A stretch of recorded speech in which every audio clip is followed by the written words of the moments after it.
Hello friends, so in the last section we discussed growth hormone and the functions actions of growth hormone and some disorders related to growth hormone like acromegaly. Now in this section we are going to discuss the next hormone released from anterior pituitary. It's called as prolactin. It's a very small hormone but it's important, so let's discuss everything regarding prolactin. So in the anterior pituitary, the cells which produce prolactin hormones, these are called as lactotropes. Lactotropes. Okay, so lactotropes are the cells which produce prolactin from the anterior pituitary. These are lactotropes. Some points about lactotropes: they are all present 30 to in 30. They are 30 to 50% of total cells. These cells are acidophilic.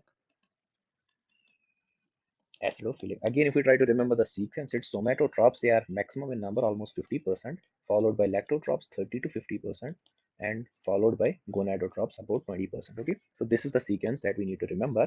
And lactotropes are 30 to 50%. These cells are acidophilic. Now, along with lactotropes, other cells which are acidophilic. So there's only one other cell which is acidophilic. These are somatotropes.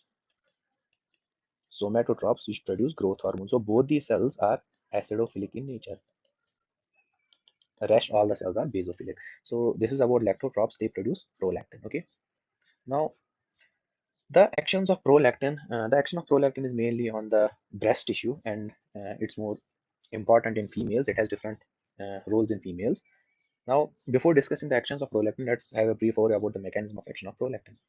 So the mechanism of action of prolactin, as you can see, prolactin acts through JAK, STAT, tyrosine kinase receptors. And this pathway we already discussed it when we had a general discussion about hormones and their mechanisms of action. So there are three hormones that act through JAK-STAT receptors.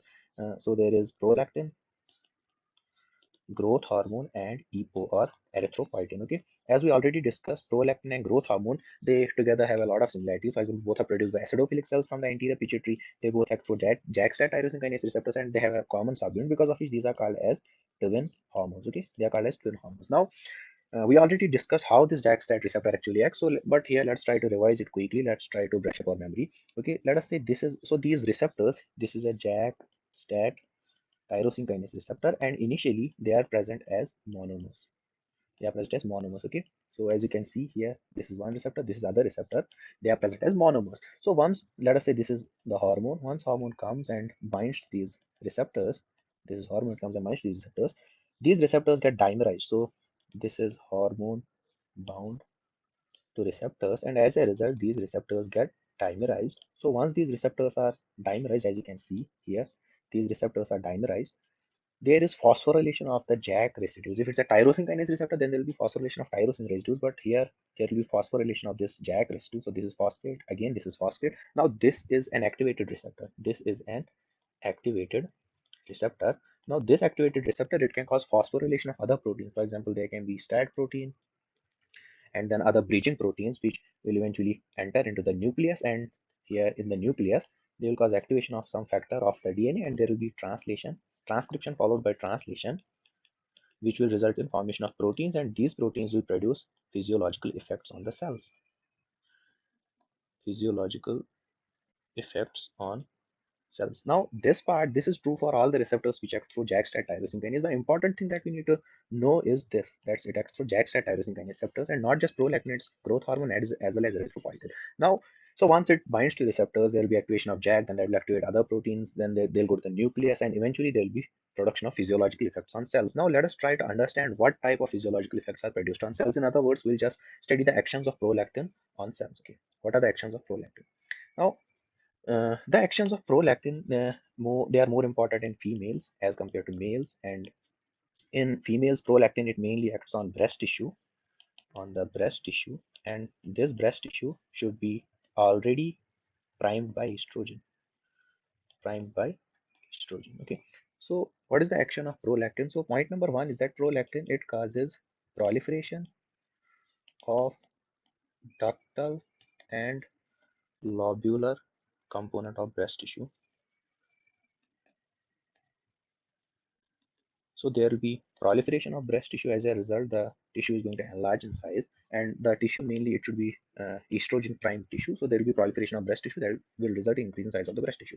Another important point, it also causes secretion of milk during lactation, and because of, under the influence of prolactin, there will be formation of milk proteins plus lactose. So milk proteins and lactose are formed. There will be secretion of milk, and then the actual release of milk will occur under the influence of oxytocin. Okay. Now, point number three, it's very important. See, whenever there is presence of prolactin, see, after pregnancy, during lactation, the prolactin levels they actually remain high. There is more production of prolactin levels, and since prolactin levels are high, they will exert a negative feedback on hypothalamus. They'll exert a negative feedback on hypothalamus. So the release of follicle stimulating hormone and luteinizing hormone from the hypothalamus is going to decrease. So after pregnancy, the levels of prolactin are going to increase. Okay, and that will exert negative influence on hypothalamus, which will decrease follicle stimulating hormone and luteinizing hormone levels, and this will result in amenorrhea. So this is called as lactation amenorrhea. This is called as lactation amenorrhea, and it lasts for a few months after parturition. Okay, this is called as lactation amenorrhea. Main hormone responsible is prolactin. So these are the major roles of prolactin in the humans. Okay, this is prolactin: proliferation of breast tissue, secretion of milk, and lactation amenorrhea. Now, let us try to understand the regulation of prolactin. As we already discussed in the general section, prolactin is released from the anterior. Okay, so this is anterior pituitary gland, and it produces hormone prolactin. Now, most of the hormones from the anterior pituitary, they are under the positive control by hypothalamus. So for majority of the hormones, hypothalamus causes stimulation for majority of hormones. Majority of hormones. What's called as a tropic relationship. Tropic relationship. Now, prolactin is the only hormone that's under the negative influence. So it's under the negative influence of hypothalamus. That means hypothalamus, it produces prolactin inhibitory factor, inhibitory factor, which is chemically dopamine, which is chemically dopamine. So this is produced and acts on anterior pituitary, and the pathway through which this reaches the anterior pituitary is called as tubulo-infundibular pathway. So this pathway is called as tubulo-infundibular pathway through which it reaches the anterior pituitary, and then there will be decrease in the release of prolactin. Once it reaches, there will be decrease in the release of prolactin. That means prolactin is under the inhibitory control. Rest our hormones are under the stimulatory control by hypothalamus. Okay, and these hormones, these releasing factors, they are mainly passed on to the anterior pituitary through the portal system, hypothalamic hypophyseal portal system. But prolactin inhibitory hormone, it comes through tubulo-infundibular pathway, and then this prolactin, it exerts negative feedback on hypothalamus. That means there will be decrease in follicle stimulating hormone, there will be decrease in luteinizing hormone, and decrease in other hormones from the anterior pituitary. So this is basically regulation of prolactin secretion. Now, there are certain physiological stimuli which can increase the secretion of prolactin. Okay, certain physiological stimuli can increase the secretion of prolactin. That means they will increase release of prolactin. So what are these stimuli? So these can be remembered as, so first one is vasoactive intestinal peptide. Again, with increased levels of vasoactive intestinal peptide, there will be more release of prolactin. Another one is oxytocin. Another one is thyrotrophin releasing hormone. This is a hormone which is released from hypothalamus. Thyrotrophin releasing hormone and estrogen. Estrogen. Thyrotrophin releasing hormone and estrogen. Now, this thyrotrophin releasing hormone is important. So, increase in levels of thyrotrophin releasing hormone will increase prolactin, and this is seen in hypothyroidism.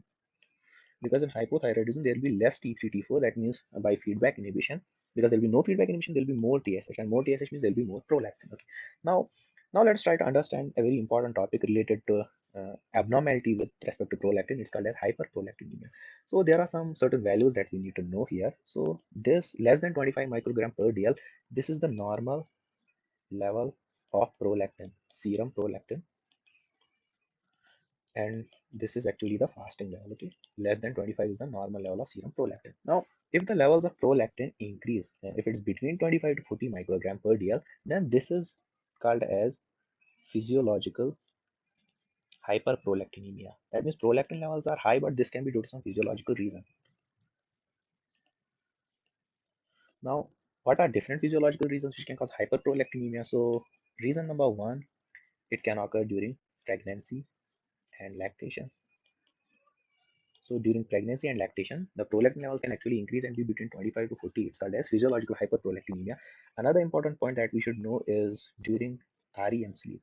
Now, another similarity between prolactin and growth hormone is that the production of both these hormones increases during sleep, but the difference is prolactin increases during REM sleep and growth hormone it mainly increases during NREM sleep. Okay, here again during REM sleep prolactin increase, so these are main physiological reasons why there can be hyperprolactinemia. Now if the levels of fasting prolactin, if fasting prolactin levels are between 40 to 100, between 40 to 100, then it can be because of different reasons. It can be either due to drugs or it can be due to systemic diseases, systemic disorders.